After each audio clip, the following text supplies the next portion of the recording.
After we have identified how the most damaging root causes and solutions thereof can be found in complex environments, we need something to get new solutions, services, strategies, innovations, and projects over the tipping points where they become practical, executable, scalable, and durable. We need something that has demonstrated to deliver needed results where our long-standing approaches failed us. Listens to what the groups involved and impacted really need, and creates executable solution frameworks early on. In that respect, a combination of the logical framework approach and participatory planning stands out. The good news is that with this combination, a relatively small effort can break endless discussions, get projects out of troubled situations, and improve success rates substantially. The logical framework approach has been widely used by multilateral donor organizations and gained popularity in other areas. Participatory planning has been used in urban planning and international community development. Let's look at two examples from the field. In the Netherlands, a potato disease became increasingly resistant to chemical treatments. It threatened the country's yearly harvest and added ever more unwanted substances to our food.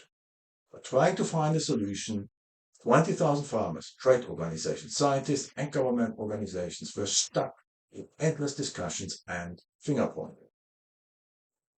At this point, a combination of the logical framework approach and participatory planning was brought in. Finger-pointing quickly changed into listening and helping each other. After only a few workshops with representatives of the groups involved and impacted, the project was up and running 3 months later. The project organization consisted of 1.5 full-time employees only. The budget needs were tiny and the project goals were achieved quicker than planned. The project became a great success. It was our co-creator, Charles de Monchy, who facilitated the approach and the workshops. Depending on the situation at hand, high-impact practices of the logical framework approach and participatory planning were selected and combined. When needed, new practices and tools were created on the fly. What was more important than following either of the approaches was to get over the tipping point where the project became practical, executable at the system level, and durable. 2.5 decades have passed since these workshops were done. Environments have become far more complex. Further enhancements became necessary. Over time, a collection of practices and tools emerged that demonstrated their value in the field.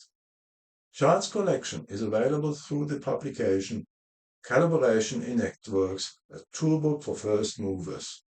It can be downloaded for free via this link. Please observe that for this project, independent parties had to be brought together and act as one organization. When applying this approach inside organizations, there are structural differences. We're now going to provide such an example. This example addresses one of those system-level matters where the difference between a healthy and prospering organization versus one struggling for survival is made. In that respect, could it be that in your work environment, you, your colleagues, and management need quick access to concise, up-to-date, and reliable information, guidance, and directions for doing your jobs or making decisions? The intranet search, however, delivers 5, 10, or 30 hits, and you still don't know which one to trust. When you find something, it's outdated, conflicts with other information, or misses important information too often. High-impact lessons learned are relearned again and again, or you experience a crippling bureaucracy and an overwhelming complexity. There's blame and shame in both directions between employees on the one hand and higher management and central organizations on the other hand. But nobody is listening to what employees and higher management, local organizations and headquarters really need to do their jobs in normal ways and make problem-solving decisions. Whatever the situation, many discussions and various demonstration workshops revealed that solutions to questions like these remain to be found. And yes, many tried to provide solutions, but then why did these solutions get stuck by default? Let's explore this through an example where relevant laws of nature and, without being aware, multiple practices of the logical framework approach and participatory planning were applied. It was around the turn of the century when I found myself in the midst of such a situation in a 100,000 employee company. My position was right here. I was supposed to bring expert needs and solutions from the locations in Europe to the headquarters in the United States and get expert matters of new strategies, standards, and solutions from the headquarters to the locations in Europe. This had worked well before. With the increased complexity and bureaucracy, however, it became increasingly difficult to do my job. Others experienced similar situations. Something had to be done. With a few colleagues, we started to listen to what both sides really needed to do their jobs and make better decisions. Applying the tipping point and capacity bottleneck laws of nature was integral to it. It led to 6 root causes and 42 associated obstacles, like those of these questions. In addition to this, we listened to what specific practices, elements of tools, and the like had created a high impact at a low cost and risk.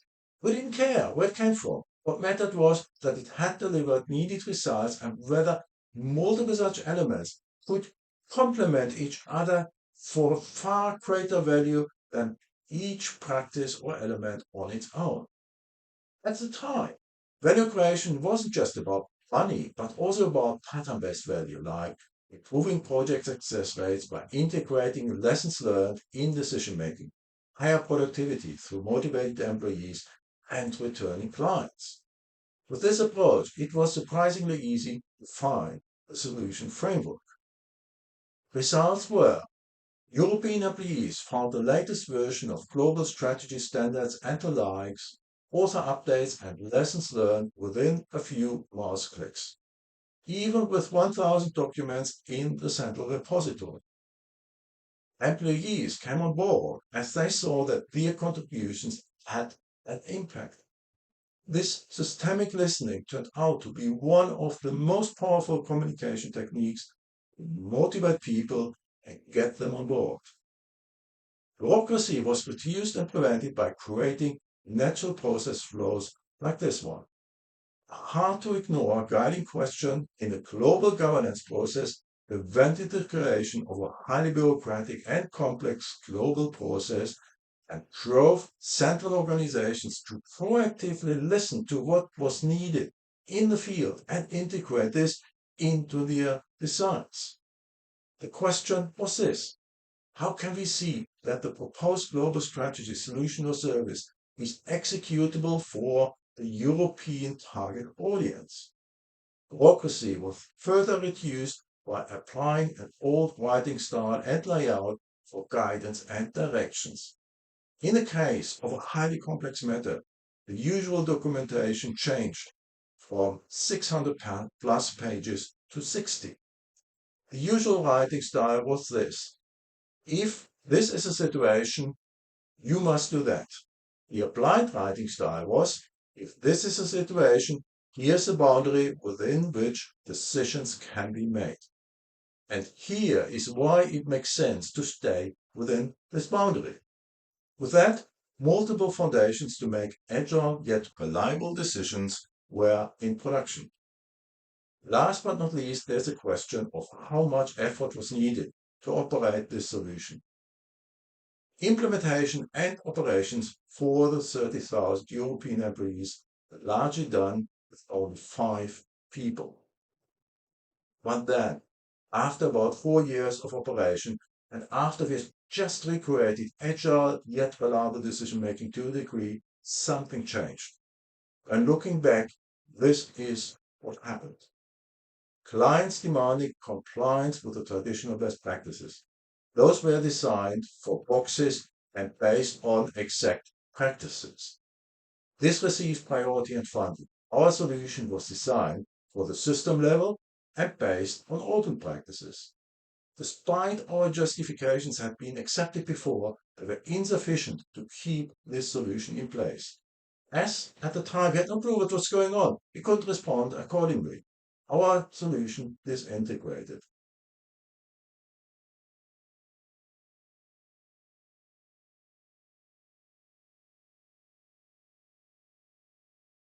It took years until we found the solvable root cause of the highest impact. It turned out to be highly relevant for any complex environment.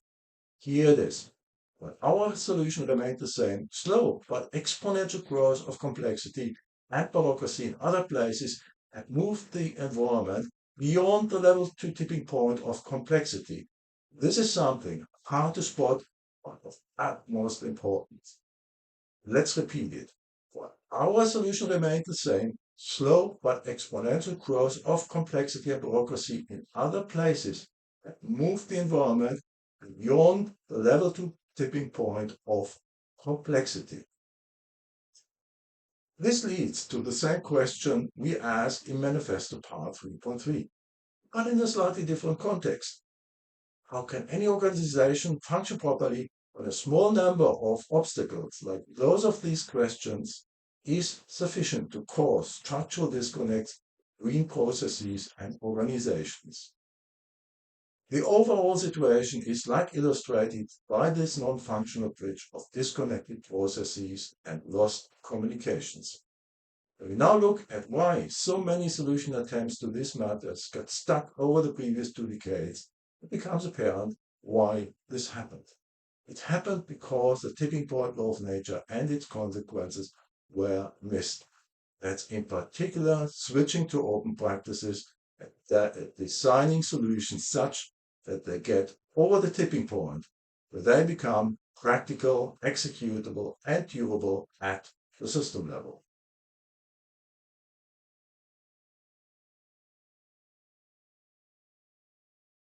With these experiences, it became apparent that there is a possibility to improve success rates substantially. When the challenge, problem, or environment is complex, it is a matter of establishing executability at the system level early on. That's when a new strategy, solution, tool, innovation, method, or service is designed. What we need for this is a simple framework positioned above existing methods, best practices, and other frameworks. Let's create it right away. As this is about creating an executable solution framework, we prefer to call it an approach for creating executable solution frameworks, or short, the CES-Framework approach. The word framework implies that creating something that is practical, executable, and durable at the system level is more important than strict adherence to the framework.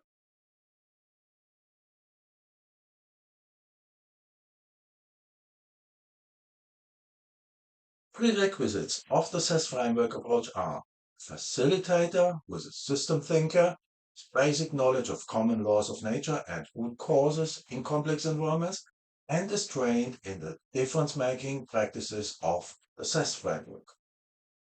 An initial assessment of the challenge or problem at hand is done with questions such as, what is it about?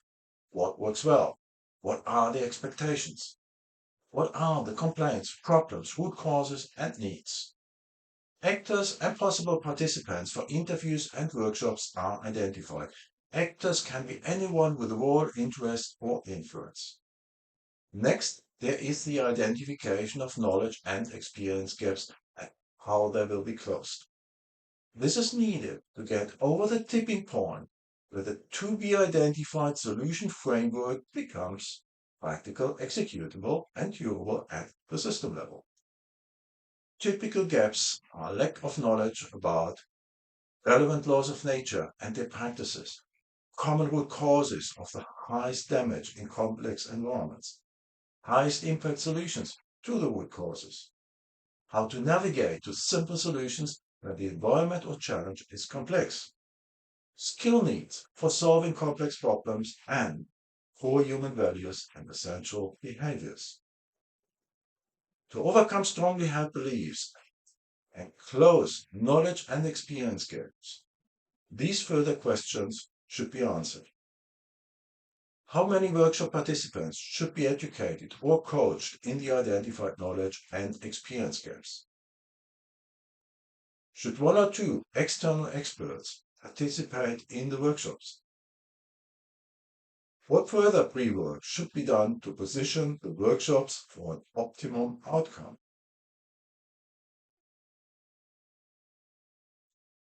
The workshops themselves consist of an introduction whereby the challenge or problem at hand is quickly introduced. Participants introduce themselves and discuss what brought them together and what they want to achieve in this workshop. Identifying the current situation starts with a quick brainstorming on what works well. This is the first step. Change possible opposition to openness and support, and is for potential inclusion in the outcome. The next brainstorming answers this question. What are the most damaging obstacles and or highest impact opportunities?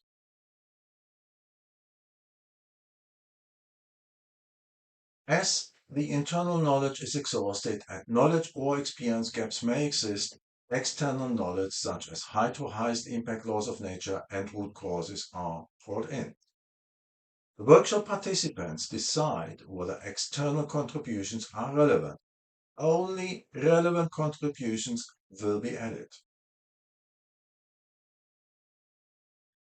The workshop continues by identifying solvable root causes and changeable situations. Those may hide behind those identified. This is done to prevent endless discussions, ongoing firefighting, and failed projects. It is arranged in clusters when helpful. In step 4, the desired future situation is formulated. This is done by formulating a positive outcome or goal for each root cause, obstacle, need, or opportunity. It provides the foundation for the framework design and gives project members guidance and direction. This reduces costly detours, setbacks, and firefighting substantially. The workshop continues with some homework. Part 1 is this. Tell yourself multiple times, I let go of addressing the identified points one by one. I let go of value equals money only. I let go of good versus bad. I let go of exact versus open practices. I let go of methods, best practices, models, trends, and the like. For part 2, which is just before you go to sleep, repeat part 1 and ask yourself, no matter where it comes from, which specific activities or solution elements could provide the highest value at the lowest cost and risk for multiple elements of the desired future situation? Are there other activities or solution elements that are more effective? At this stage, do not worry about resource and collaboration needs. Value can also be productivity improvement, reduced sickness, returning clients, and the like. In the morning, when you wake up and on your way to work, what answers come to mind? Write down in very short bullets what came to mind. Contribute your bullets at the next workshop day. At the next workshop day, the work continues with the formulation of the solution framework. That's what needs to happen to get from the current situation to the desired future situation and make it durable at the system level. Your homework is brought in. Again, do not worry about resource and collaboration matters at this stage. Next, the solution framework is made more powerful through questions like which actions or solutions provide high to highest impact at lowest cost and risks? Are there other solutions that provide a far higher value at lower costs and risks? Will the solution framework still work in 2, 5, or 10 years and without creating new damage? What has to be done to ensure the solution will remain effective when the environment changes? Here's a possibility for this. A health check with a CES-Framework approach can be done every X months or years. The workshop continues with the formulation of possible contributions from the actors' perspectives. That is, contributions the actors' organization or community could make. Next, the elements expected to receive sufficient support are selected. Once the workshop participants decide to collaborate to solve common problems, the question becomes, what actions are possible? Now it is time for the workshop participants to decide together whether the solution framework is executable. This means that the executability decision is made collectively by those with the best knowledge of the matter at hand. That is, the workshop participants. When the conclusion is not executable, there are a couple of possibilities. Check whether the manifesto's complexity navigator could help. Activities outside the workshop can be done. Typically, 2 participants per activity seek solutions outside the workshop. The results of the activities, the workshop participants reassess executability. Without a clear yes or no, management can decide whether the risks are accepted. When the conclusion is no executable solution framework found, the value expectation can be reduced to something that may be achievable and relevant steps redone, or the initiative can be stopped before large amounts of money are spent and scarce resources may be locked in a project of foreseeable failure. After the workshops, the actual project is designed. It includes the budget needs, coordination and supervision, and ongoing learning process. That's inclusive how learnings will be integrated, monitored, and made durable in the project and during day-to-day operations. That's the CES-Framework approach we propose. Let's move on to the guiding questions. When, with situations beyond the level 1 tipping point of complexity, and with our long-standing solution approaches having failed us, a strategy, tool, service, innovation, or method is developed or implemented, or scientific output shall be used in the field. Has the CES-Framework approach or something else responding to the practicability, executability, and durability requirements been used to establish executability and durability at the system level early on? No? Why accepting high risk and expensive corrections when much of this could be prevented with a small effort? When agile frameworks are applied outside software or product development, and with agility expected to be the ability to make agile yet reliable decisions at all levels, can employees, managers, and executives quickly find concise, reliable, and reasonably up-to-date guidance and directions they need to make agile yet reliable decisions? Do the experts, management and executives understand how to complement exact and open practices for far greater value than each on its own? Thank you for watching this tutorial to the end. Let's move on to identify a skill set for solving complex problems.